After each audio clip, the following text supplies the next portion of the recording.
మందుంటే ఆరోగ్యం, మందుంటే ఐశ్వర్యం, మందుంటే ఆహ్లాదం, మందుంటే వినోదం. మందుంటే ఆరోగ్యం, మందుంటే ఐశ్వర్యం, మందుంటే ఆహ్లాదం, మందుంటే వినోదం.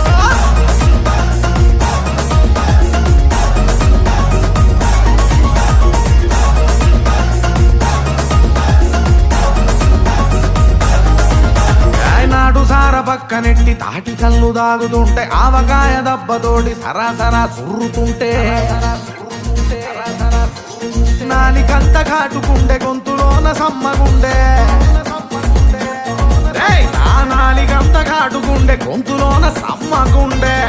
అయితే ఫుల్ బాటిల్ చేతబట్టి తర్జాగా తొడగొట్టి, ఫుల్ బాటిల్ చేతబట్టి తర్జాగా తొడగొట్టి, ఫుల్లీ లోడెడు గన్ను తొడుకుతూ ఊగితే ఎట్టా, బాధపై చేయురణం విజయం పొందెను ఇట్టా. అందుకే